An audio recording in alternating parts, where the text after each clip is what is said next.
चलिए दोस्तों सुनते हैं विक्रम और बेताल में आज पांचवी पुतली की कथा।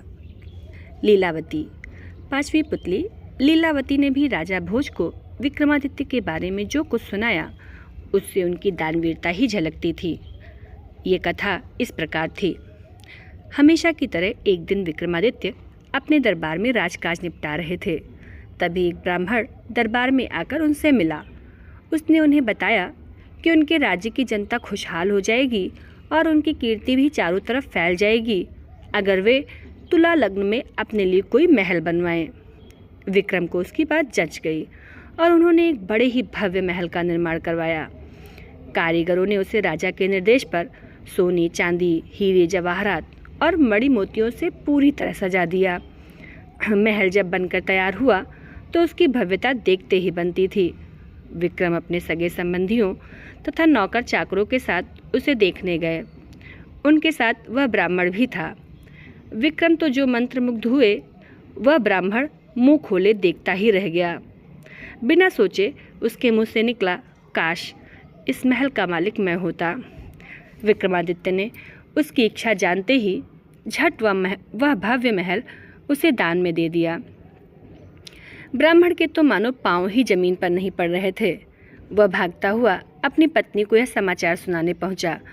इधर ब्राह्मणी उसे खाली हाथ आते देख कुछ बोलती उससे पहले ही उसने उसे हीरे, जवाहरात और मणि मुक्ताओं से जड़े हुए महल को दान में प्राप्त करने की बात बता दी। ब्राह्मण की पत्नी की तो खुशी की सीमा न रही।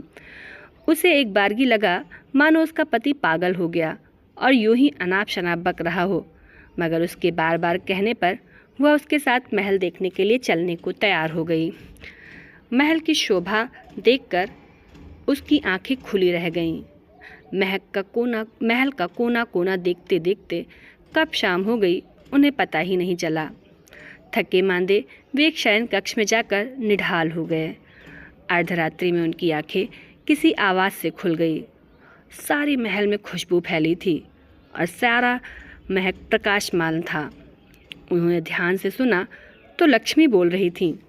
वह कह रही थीं कि उनके भाग्य से वह यहाँ आई हैं और उनकी कोई भी इच्छा पूरी करने को तैयार हैं।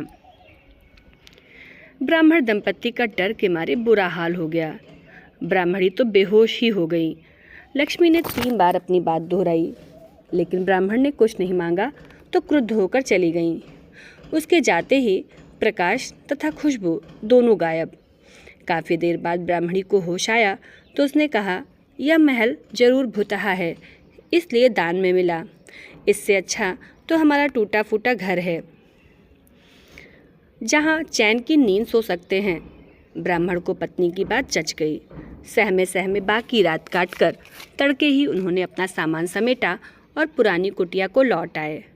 ब्राह्मण अपने घर से सीधा राजभवन आया और विक्रमादित्य से अनुरोध करने लगा कि वे अपना महल वापस ले लें।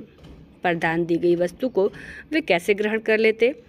काफ़ी सोचने के बाद उन्होंने महल का उचित मूल्य लगाकर उसे खरीद लिया। ब्राह्मण खुशी खुशी अपने घर लौट आया। ब्राह्मण से महल खरीदने के बाद राजा विक्रमादित्य उसमें आकर रहने लगे। वहीं अब दरबार भी लगता था।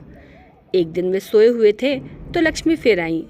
जब लक्ष्मी ने उनसे कुछ भी मांगने को कहा तो वे बोले, आपकी कृपा से मेरे पास सब कुछ है, फिर भी आप अगर देना ही चाहती हैं तो मेरे पूरे राज्य में धन की वर्षा कर दें और मेरी प्रजा को किसी चीज़ की कमी ना रहने दें। सुबह उठकर उन्हें पता चला कि सारे राज्य में धन की वर्षा हुई है और लोग वर्षा वाला धन राजा को सौंप देना चाहते हैं। विक्रमादित्य ने आदेश दिया कि कोई भी किसी अन्य के हिस्से का धन नहीं समेटेगा और अपने हिस्से का धन अपनी संपत्ति मानेगा। जनता जय जयकार कर उठी और इस तरह से यह कहानी समाप्त होती है। दूसरा भाग देखने के लिए चैनल पर बने रहें।